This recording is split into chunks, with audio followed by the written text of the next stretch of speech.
Real estate టీవీకి స్వాగతం. So LRS 2020 పై చాలా అందరికీ డౌట్లు ఉన్నాయి. వ్యూవర్స్ కానీ చాలామంది ప్లాట్లు కొన్న ఓనర్స్ కానీ లేఅవుట్లు వేసిన ఓనర్స్ కానీ.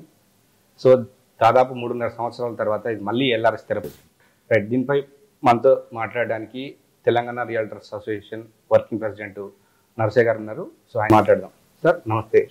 నమస్తే సార్, చాలా రోజుల తర్వాత మళ్ళీ మీకు అంటే మీరు మళ్ళీ బయటికి రావాల్సిన టైం వచ్చింది. ఎందుకంటే ఎల్ఆర్ఎస్ 2020 టైంలో చాలా ఉద్యమం చేశారు, మేము చూసాం కూడా టైంలో. సరే, ప్రభుత్వం మళ్ళీ ఇప్పుడు కొత్త ప్రభుత్వం వచ్చింది, ఇది తీసుకుంది. గతంలో కేసీఆర్ ప్రభుత్వం తీసుకుంది 2020లో, ఇప్పుడు రేవంత్ రెడ్డి ప్రభుత్వం వచ్చింది. సో దీనిపైన మార్చి 31 వరకు క్రమబద్ధీకరిస్తాం, అప్పట్లోగా మీరు ఫీజు కట్టి ఎల్ఆర్ఎస్ ఎవరైతే అన్అప్రూవ్డ్ లేఅవుట్లో ప్లాట్ ఉన్నారో వాళ్ళందరూ రెగ్యులరైజ్ చేసుకోవాలంటే ప్రభుత్వం అయితే ఒక గైడ్ లైన్స్ అయితే ఇచ్చింది. సో దీన్ని ఏ విధంగా మీరు చూస్తారు? ఓకే, ముందుగా రియల్ ఎస్టేట్ ప్రేక్షకులందరికీ నమస్కారం. మొట్టమొదటిగా ఎల్ఆర్ఎస్ తెరపైకి వచ్చింది 2020 ఆగస్టు 26వ తేదీన వచ్చింది. ఆ రోజు నుంచే రియల్ ఎస్టేట్ టీవీకి తెలంగాణ రియల్టర్స్ అసోసియేషన్కి ఒక అవినాభావ సంబంధం కూడా ఏర్పడ్డది. ముందుగా 2020 ఆగస్టు 26వ తేదీన ఆనాటి రాష్ట్ర ప్రభుత్వం అర్ధరాత్రి ఆకస్మికంగా ఒక జీవోని తీసుకొచ్చి ఈ రాష్ట్రంలో ఉన్నటువంటి అనాథరైజ్డ్ లేఅవుట్లు ఏవైతే ఉన్నాయో, అంటే అప్పటి వరకు గత 30 సంవత్సరాల నుంచి ఏదైతే పద్ధతిలో గ్రామ పంచాయతీ లేఅవుట్లు తీసుకురావడం జరుగుతున్నది, ఈ గ్రామ పంచాయతీ లేఅవుట్లు చేయకూడదు. అదేవిధంగా గ్రామ పంచాయతీ లేఅవుట్లలో చేసిన ప్లాట్లను రిజిస్ట్రేషన్ చేయకూడదని ఒక దుర్మార్గమైనటువంటి ఒక నిర్ణయాన్ని ఆ రోజు ఉన్నటువంటి ప్రభుత్వం తీసుకురావడం జరిగింది. అయితే దీనిని ఒక రియల్టర్స్గా మేము వ్యతిరేకించడం, ఈ ఎల్ఆర్ఎస్కి వ్యతిరేకంగానే ఆ రోజు తెలంగాణ రియల్టర్స్ అసోసియేషన్ అనే ఒక సంఘాన్ని స్థాపించి ఎల్ఆర్ఎస్కి వ్యతిరేకంగా ఉద్యమించడం జరిగింది. ఇక్కడ ఇప్పుడు ప్రస్తుతానికి ఎల్ఆర్ఎస్ని తెలంగాణ రియల్టర్స్ అసోసియేషన్గా మేము స్వాగతిస్తున్నాం. ఎల్ఆర్ఎస్ కట్టుకోవడానికి ప్రభుత్వం పెట్టిన కొన్ని నిబంధనలు లేదా గడువుల పట్ల మాకు కొన్ని ఆక్షేపణలు ఉన్నాయి తప్ప, మొత్తం ఎల్ఆర్ఎస్ స్కీమ్ని అంటే 3.5 సంవత్సరాలుగా పెండింగ్లో ఉన్నటువంటి ఒక ఎల్ఆర్ఎస్ స్కీము మళ్ళీ తెరపైకి రావడము, మీరు ఫీజులు చెల్లించి మీ ప్లాట్లను రెగ్యులరైజ్ చేసుకోండి అని రాష్ట్ర ప్రభుత్వం తీసుకున్న నిర్ణయాన్ని తెలంగాణ రియల్టర్స్ అసోసియేషన్ నుంచి మేము స్వాగతిస్తున్నాం. సార్, అంటే మీరు ఒక్కటిసారి ఇందులో గైడ్ లైన్స్ మాత్రం ఒకటే క్లియర్గా పాత నిబంధనల ప్రకారం ఫీజు చెల్లించండి అవే ఉంటాయని చెప్పారు. ఇందులో చాలా మందికి ప్లాట్ ఓనర్స్కి అయితే చాలా డౌట్స్ ఏమవుతుందంటే, ఈ 3 సంవత్సరాల్లో ప్లాట్స్ ట్రాన్సాక్షన్స్ అయినాయి, 2-3 కొన్నారు, అప్పుడు అప్లై చేసుకుంది ఒకరు, సో ఇప్పుడు కొన్నది ఇప్పుడు పొజిషన్లో ఉన్నది ఇప్పుడు ఒకరు. సో మరి వాళ్ళు అదే అప్లికేషన్తో ప్రాసెస్ చేసుకోవాలా, ఇప్పుడు అప్లికేషన్తో మళ్ళీ ఫ్రెష్ పెట్టుకోవాలన్నా, అలాంటిది ఏది గైడ్ లైన్స్ చేయకుండా ప్రభుత్వం ఈ యొక్క దీన్ని ప్రకటన చేయడం, దీన్ని అంటే ఏ విధంగా చూస్తాం దీన్ని కూడా? అయితే ఇప్పటికే స్టాంప్స్ అండ్ రిజిస్ట్రేషన్ శాఖ దీనిపై ఒక సమగ్రమైనటువంటి గైడ్లైన్స్ ఇవ్వడానికి సిద్ధం చేస్తుంది. ఇప్పటికీ ఎల్ఆర్ఎస్ పట్ల పాత గైడ్లైన్స్ ప్రకారం అయితే ఏదైతే గ్రామ పంచాయతీ లేఅవుట్లలో గతంలో చేసుకున్నటువంటి ప్లాట్ని మళ్ళీ రెగ్యులరైజ్ చేసుకోవడానికి పెట్టిన స్కీమ్ ఏదైతే ఉందో, దీంట్లో ఆ రోజు ఉన్నటువంటి మార్కెట్ వాల్యూ అంటే దరఖాస్తు చేసుకున్న రోజు ఏదైతే పాత రేటు ఉన్నదో దాని తర్వాత మళ్ళీ ప్రభుత్వం మార్కెట్ వాల్యూని పెంచింది. పెంచిన రేటు కాకుండా గతంలో 2020 ఏదైతే ఎల్ఆర్ఎస్ స్కీమ్ వచ్చిన తర్వాత ఒక కస్టమరు దరఖాస్తు చేసుకున్నటువంటి ప్రైస్ ఏముందో దానిపైన 14.5% రెగ్యులరైజ్ కోసం చేసుకోవాలనేది ఒక నిబంధన ఉన్నది. తర్వాత కొన్ని ఆ రోజు పెట్టినటువంటి నిబంధనలో చాలా తప్పులు ఉన్నాయి. పార్కు లేకపోతే పార్కు ప్లేస్ కోసం అదనంగా ఒక 7%, లేదా ప్లాట్ కస్టమరు లేదా 20 ఫీట్ రోడ్డు ఉంటే దాన్ని 30 ఫీట్ రోడ్డు చేసి దానికి అడిషనల్ ఛార్జెస్, ఇవన్నీ నిబంధనలు ఉన్నాయి. అంటే మేము ఒక తెలంగాణ రియల్టర్స్ అసోసియేషన్గా మేము మాకున్న అవగాహన ప్రకారం ఇవన్నీ అంతా ఈజీగా పరిష్కారం అయ్యే సమస్యలు కావు. కేవలం ఇప్పుడు తీసుకొచ్చినటువంటి ఎల్ఆర్ఎస్ కట్టుకోండి అని ప్రభుత్వం ఏదైతే మార్చి గడువు 31 ఇచ్చిందో, ఇది కేవలం గ్రామ పంచాయతీ లేఅవుట్లు చేసి మిగిలిపోయిన ప్లాట్లు రిజిస్ట్రేషన్ కోసం దరఖాస్తు చేసుకున్నారో ఆ వెంచర్ ఓనర్లకు ఉపయోగంగా ఉంటుంది, లేదా ఆ వెంచర్లో కొనుగోలు చేసినటువంటి కస్టమర్లకు ఉపయోగంగా ఉంటుంది. ఎందుకంటే గత 20 వరకు ముందు ఉన్నటువంటి నిబంధనల ప్రకారం ఆయా హెచ్ఎండి అదే మన గ్రామ పంచాయతీ లేఅవుట్లు చేసినటువంటి ఓనర్లు ఈఎంఐ పద్ధతిలో ప్లాట్లు అమ్మారు. అవును. అంటే తక్కువ సామాన్యులకు, budget. పేద మధ్య తరగతి వర్గాల వారికి కూడా ఒక సొంత ఇంటి కళ ఉండాలి, అవును. ఒక ప్లాట్ కొనుగోలు చేసుకోవాలన్న దాంతో ఒక కూరగాయల దుకాణం అవును. వ్యక్తి నుంచి ఒక ఆటో పర్సన్, ఒక రిక్షా పర్సన్, లేదా మిడిల్ క్లాస్ వాళ్ళందరూ కూడా ఏం చేశారంటే హైదరాబాదు శివారు ప్రాంతాలలో మాకు ఒక ప్లాట్ ఉండాలి అవును. అనే ఒక కళ నెరవేరాలన్న దాంతో 2,000, 3,000, 4,000 పెట్టి ఈఎంఐ పద్ధతిలో కొనుగోలు చేశారు. అవును. తీరా వాళ్ళ ఈఎంఐ 3 సంవత్సరాలు 4 సంవత్సరాలు అయిపోయే నాటికి ప్రభుత్వం సడన్గా ఈ జీవో తీసుకొచ్చింది. దానితోటి ఆ రోజు చేసినటువంటి యాజమాన్యాలు కస్టమర్లకు రిజిస్ట్రేషన్ చేయలేకపోయింది. అవును. దీంతో ఈ 3 సంవత్సరాల నుంచి ఫుల్ పేమెంట్ అయిపోయిన కస్టమర్లు కార్యాలయాల చుట్టూ తిరగటం, అవును. ఈ ఓనర్లు మేము చేయలేమని చేతులు ఎత్తేయటం, అవును.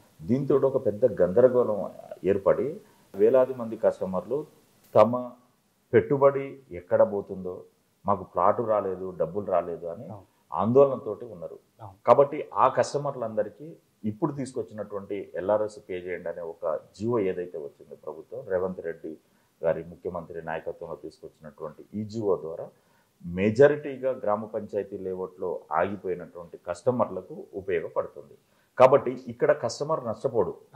ఎందుకంటే ఆ వెంచర్ చేసిన యాజమాన్యం ఎల్ఆర్ఎస్ ఫీజు కడుతుంది.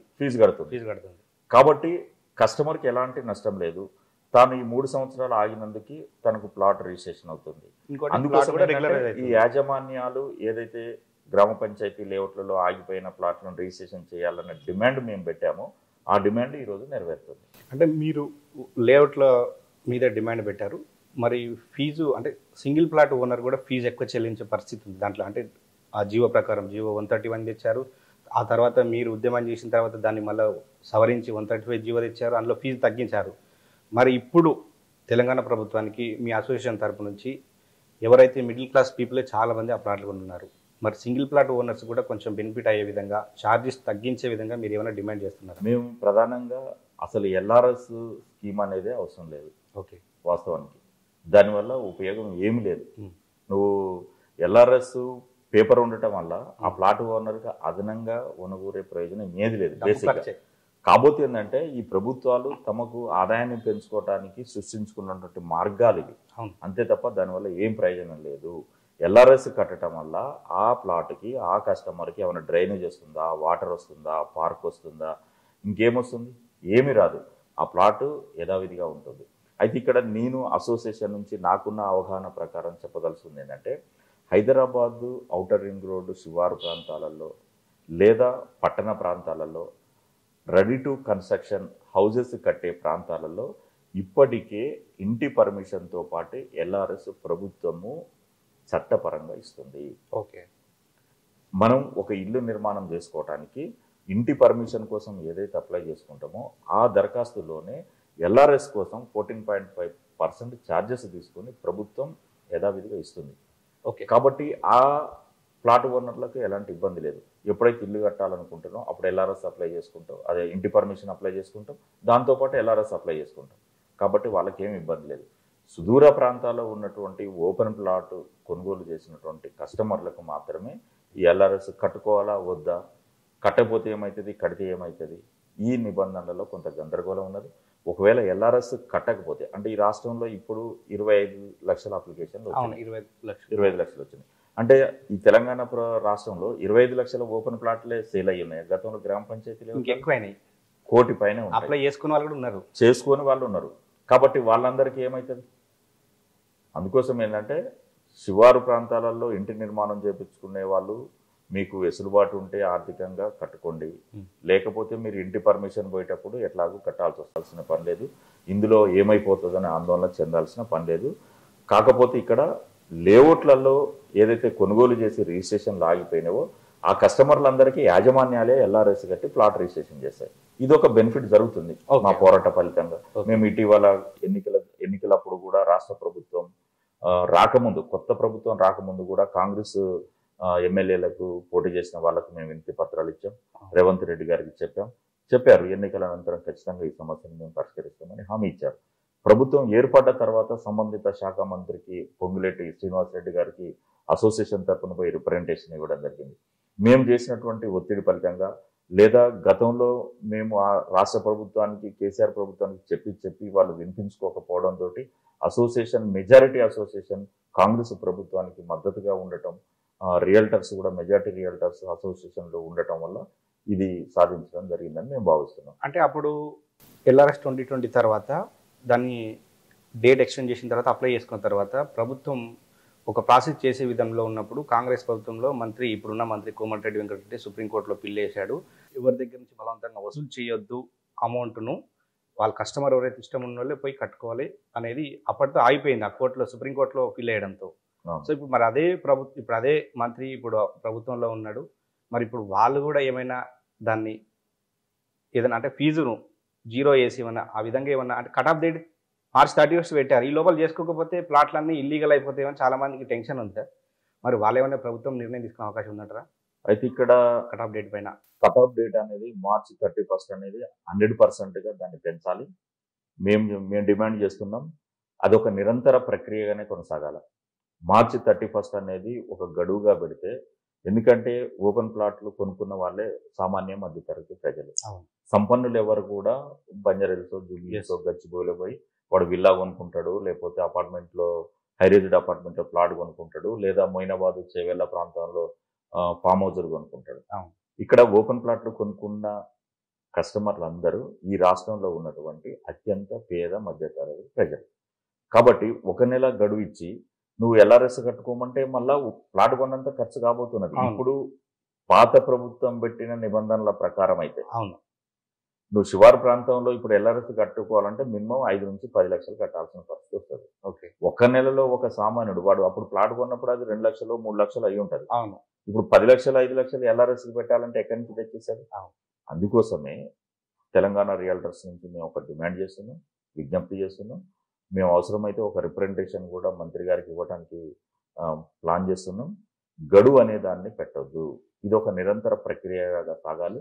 ఎందుకంటే ఇప్పుడు ప్రజల దగ్గర ఆర్థికంగా చాలా ఇబ్బందుల్లో ఉన్నారు. పంటలు సరిగ్గా పండలేదు, వ్యవసాయం కూడా అంత కుంటుపడి ఉన్నది, ఉద్యోగాలు కూడా కొంచెం అటు ఇటుగా ఉన్నాయి. ప్రజల చేతుల్లో డబ్బు ట్రాన్సాక్షన్లు జరగట్లేదు. కాబట్టి కొంత సమయం ఇచ్చి ఒక 2 నెలలు 3 నెలలు పొడిగించాలి. దీన్ని అవసరమైతే దీన్ని నిరంతర ప్రక్రియగా కొనసాగించాలి. అంటే నిరంతర ప్రక్రియ అంటే సార్ ఇప్పుడు సింగిల్ ప్లాట్ ఓనర్కి అయితే మీరు అన్నట్టు బెనిఫిట్ ఉంటుంది. ఇల్లీగల్గా వెంచర్ వేసే వాళ్ళు మళ్ళీ వేసుకుంటూ పోతారు వెంచర్స్. అయితే ఇక్కడ ఏంటి అంటే మళ్ళీ వెంచర్ కొత్తగా చేయడానికి ఛాన్స్ లేదు. ఇక గ్రామ పంచాయతీ లేఅవుట్ చేయడానికి 2020 ఆగస్టు తర్వాత గ్రామ పంచాయతీ లేఅవుట్ లేదు. ఇల్లీగల్ లేఅవుట్ రావడానికి ఛాన్స్ లేదు. వస్తే డిటిసిపి రావాలి, హెచ్ఎండిఏ రావాలి, లేదా ఫామ్ ల్యాండ్ రావాలి. కాబట్టి ఉన్న వెంచర్లలో ప్లాట్లు రెగ్యులరైజ్ చేసి కస్టమర్లకు ఇవ్వడానికి ఈ గడువు అనేది ఎక్కువగా ఉపయోగపడుతుంది. ఎందుకంటే పెంచుకుంటూ పోతే వెంచర్ల ఓనర్లు దాన్ని క్యాచ్ చేసే అవకాశం మీరు చెప్పిన దాని ప్రకారం వెంచర్ల ఓనర్లు క్యాచ్ చేస్తారు.